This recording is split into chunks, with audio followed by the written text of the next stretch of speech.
Hello everyone, how are you? I hope you are all fine and doing well. Today I'm gonna be talking about also and to. Let's see here, please. Also and to. When we wanna talk about also and to, that means everything is the same. For example, people are the same thing, they do the same thing, they have the same thing.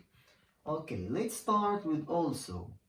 Also is used in positive statements and comes before the verb.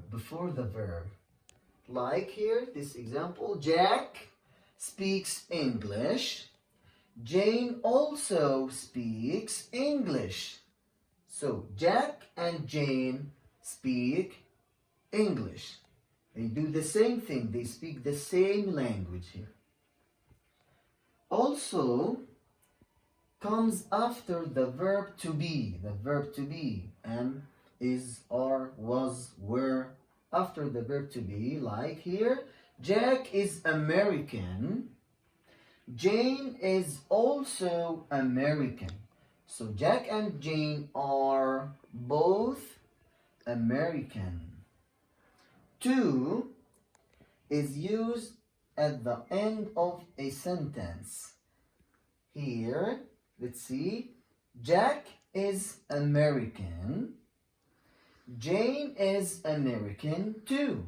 So, Jack and Jane are both American. They are the same thing. Same nationality. Okay? Yes. You are very nice. You are nice too. You are nice too. Thanks for watching. Please keep watching me on my Facebook page, English with Mr. Habas. Thank you so much. Bye-bye.